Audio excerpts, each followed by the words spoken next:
ফেব্রুয়ারি 2026 বাংলাদেশে একটি অবাধ সুষ্ঠু নিরপেক্ষ নির্বাচন হবে। সেই নির্বাচনটি বাংলাদেশের ইতিহাসে একটি ঐতিহাসিক নির্বাচন। সেই নির্বাচনের মধ্যে দিয়ে জনগণের নির্বাচিত সরকার বাংলাদেশকে নতুন মাত্রা, নতুন স্বপ্নের নতুন যাত্রা এগিয়ে যাবে। এই স্বপ্নে যখন আমরা বিদু, তখন আমরা দেখছি যে নির্বাচন নিয়ে কিছু ষড়যন্ত্র শুরু হয়েছে। কিছু কিছু রাজনৈতিক দল, তোমার ছবি করা চাই ওইটা সবাই বসে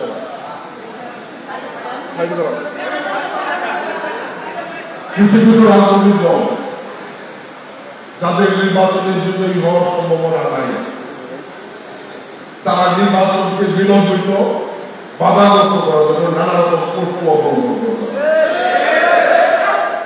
আমরা দেখেছি যে প্রথম যখন বিএনপি নির্বাচনের দাবি করেছে, তখন কিছু কিছু রাজনৈতিক দল বলেছে যে আওয়ামী লীগের বিচার প্রক্রিয়া শেষ করা পর্যন্ত নির্বাচন করা যাবে না। আমরা তাদেরকে দোষারোপ করতে চাই না। বিগত 17 বছর সেই ব্রিটিশ সরকারের দুর্নীতি, দুঃশাসন, লুটপাট, সন্ত্রাস, টাকা বিদেশ পাচার করার বিচার বাংলাদেশের মাটিতে হোক, এটা বিএনপি মনে করে চায়। এবং 17 বছরে আওয়ামী লীগ যে পরিবার হত্যাকাণ্ড করেছে, সেই সমস্ত হত্যাকাণ্ডের বিচার বাংলাদেশের মাটিতে হোক, এটা বিএনপি মনে করে চায়। কিন্তু এই বিচার প্রক্রিয়া এটা যে একটা সীমিত সময়ের মধ্যে সম্ভব না। যেখানে বিএনপির দাবি যে গুরুত্বপূর্ণ বিচার যেগুলো, সেই প্রক্রিয়াগুলো অব্যাহত থাকুক, পাশাপাশি নির্বাচনের মধ্যে নির্বাচিত সরকার হোক, যে সরকার এই বিচার প্রক্রিয়া ত্বরান্বিত করবে এবং বিচার প্রক্রিয়ার মধ্য দিয়ে সেই সন্ত্রাস, সেই দুর্নীতি, সেই হত্যাকাণ্ডের বিচার বাংলাদেশের মানুষ বিচার করবে। আমরা ইতিমধ্যেই আশাবাদী যে সেই অনুযায়ী ফেব্রুয়ারি 2026 নির্বাচন অনুষ্ঠিত হবে। এবং আরেকটি বিষয় আমরা দেখছি লক্ষ্য করে যে সেই অবস্থান থেকে যখন সরে এসে মাননীয় প্রধান উপদেষ্টা নির্বাচনের প্রাথমিক রোডম্যাপ ঘোষণা করেছেন, লুটন ভাই আমাদের জেলা বিএনপির সিনিয়র সহসভাপতি, নবগঠিত কমিটির এবং আমাদের তিতকল্লা ইউনিয়নের দায়িত্বে নিয়োজিত সম্মানিত আমার প্রতিনিধি লোকমান আহমেদ ক্যাপ্টেনকে আমি মঞ্চে আসন গ্রহণ করার জন্য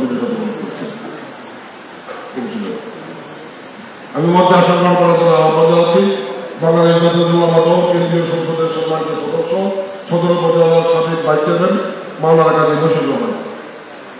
সম্মানিত উপস্থিতি, আমি যে কথাটি বলছিলাম, প্রধান অনুষ্ঠান সেই রোডম্যাপ ঘোষণার মধ্য দিয়ে আমরা যখন সারা বাংলাদেশের মানুষ নির্বাচনের দিকে তাকিত, তখন আমরা খেয়াল করছি একটি রাজনৈতিক দল নতুন কৌশল অবলম্বন করছে।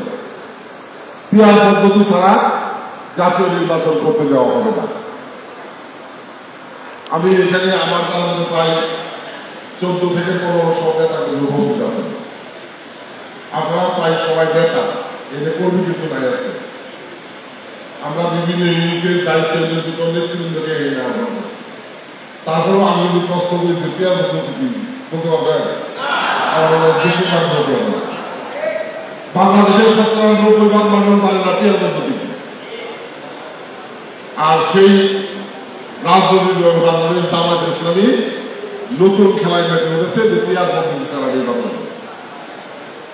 একদিকে তারা বলতেছে পিয়ার পদ্ধতি ছাড়া নির্বাচন হবে না, আরেকদিকে জামায়াত ইসলামী প্রার্থী ঘোষণা করে, আসন ভিত্তিক প্রার্থী ঘোষণা করে এখন বাড়ি বাড়ি বলতে গেছে। কথা ঠিক নেই? আপনারা তৃণমূলের প্রতিনিধি, আপনারা সবচেয়ে ভালো জানেন। আপনাদের কাছেই আমরা খবর পাই যে তারা বাড়ি বাড়ি বলতে গেছে। আমার ভোট চাওয়ার নানা কৌশল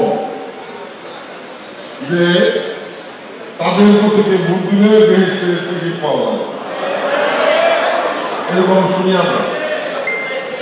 এরকম শুনি যে তারাই একমাত্র সৎ, তারাই একমাত্র স্বচ্ছ। কাজেই এই বাংলাদেশকে আগামী দিনে সামনে নিয়ে যেতে হলে জামাত ইসলামের প্রতিকে ভোট দিতে হবে। এই প্রসঙ্গে 2-3টি কথা বলা জরুরি বলে আমি মনে করি। যে যারা এই সমস্ত মানে নির্বাচনকে বিলম্বিত করার নানা কৌশল আসতেছে, আবার জনগণকে তাদের সবচেয়ে দুর্বল জায়গা থেকে ধর্মীয় সেন্টিমেন্ট। বাংলাদেশের মানুষ ধর্মের প্রতি অত্যন্ত ভীরু, ধর্মকে ভালোবাসে। সেই জায়গাটাতে জানাতে চান আঘাত করে ভোট দেওয়ার একটা প্রক্রিয়ায় নামছে। আপনাদের খেয়াল আছে যে 1996 সালে শেখ হাসিনা করবেন, হঠাৎ করে মাথায় পট্টি বাইরে হাতে তসবি নিয়ে তাদের সাথে বলল যে অতীতে যা হয়েছে ক্ষমা করে দিবেন, এখন বাংলাদেশের ভোট দিবেন। তখন করে তাহার ব্যবস্থা হচ্ছে এবং নৌকামাকে ভোট দিবেন। বাংলাদেশের মানুষের ধর্মীয় সেন্টিমেন্টে আঘাত দিয়ে ভোট দেওয়ার চেষ্টা করে যেবার সেই ভোট বেছে নিচ্ছে। কথা খুব পরিষ্কার। জামাত ইসলামের প্রথম অবদান হল 1971 সালের স্বাধীনতার যুদ্ধ। যুদ্ধ চলাকালীন সময় যখন বাংলাদেশের সমস্ত মানুষ স্বাধীনতার পক্ষে পাক হারাদারের বাইরে গিয়ে যুদ্ধ করছে, তখন জামাত ইসলামী ইসলামের দোহাই দিয়ে পাকিস্তানের পক্ষে অবস্থান নিচ্ছে, স্বাধীনতা যুদ্ধের বিরোধিতা করছে। যেটা আমরা গর্ব করি যে বাংলাদেশের মানুষের সবচেয়ে বড় মান স্বাধীনতা, সেই স্বাধীনতার জন্য এই জাতিকে সবচেয়ে বেশি চেষ্টা করতে করেছে। 30 লক্ষ মানুষের জীবন গেছে, 2 লক্ষ মানুষের ইজ্জত গেছে। সেই স্বাধীনতার যে গর্বী তার নাম আমার দীর্ঘ 9 মাস যুদ্ধ হয়েছে।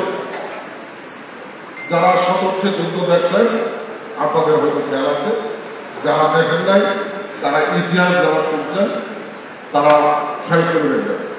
9টা মাস পাক হানাদার বাহিনী মানুষের বাড়ি ঘরে জ্বালাই দিচ্ছে, আগুন দিয়ে জ্বালাই দিচ্ছে, গ্রামের পর গ্রাম আগুন দিয়ে জ্বালাই দিচ্ছে।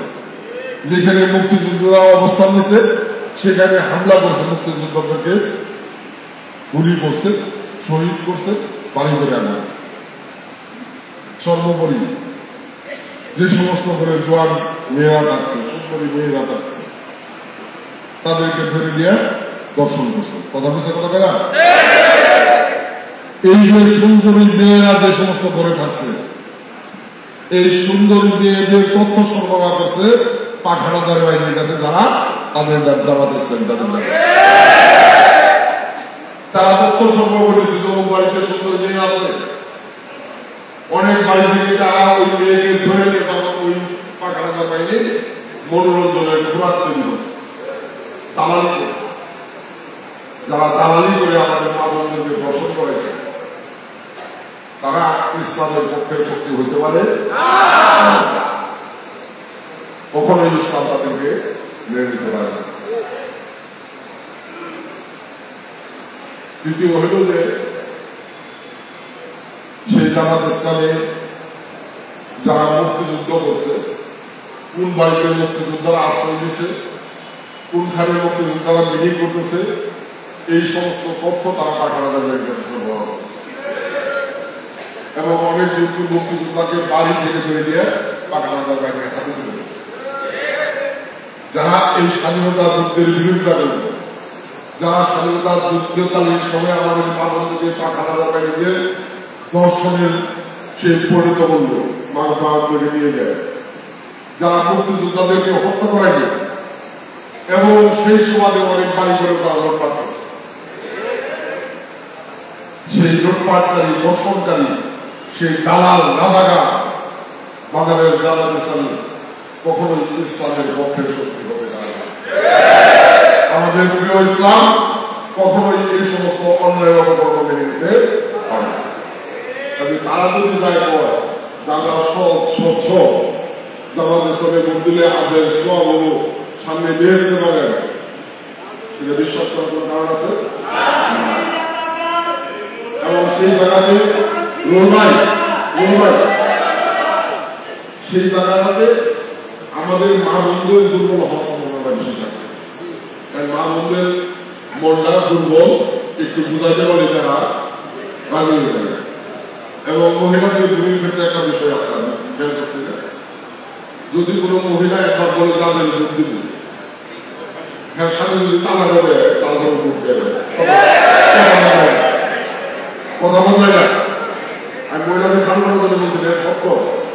যদি কোনো মহিলা তার কথাতে ভোট দিব উনি 2 মিলিয়ন করে গেলে ওই কথা বলে তাদের সেই জামাত ইসলামী যাতে আমাদের মা বন্ধুকে দুর্বল করতে না পারে এই বিষয়টা আপনাদেরকে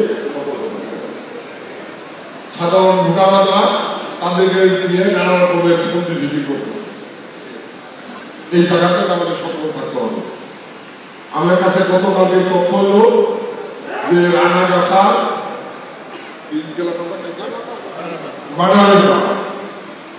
সেইখানে তারা ভোরবেলা ফজরের নামাজ করে 2 একজন আওয়ামী লীগের যোগ দিচ্ছে এবং তারা ঘরে ঘরে বুঝতে পারে বুঝতে পারে না মহিলাদের ঘরে বুঝতে পারে আলাদা আলাদা এই জায়গাগুলোতে আমাদেরকে সতর্ক থাকতে হবে এবং যেহেতু নির্বাচন বিএনপি নির্বাচনমুখী দল বিএনপি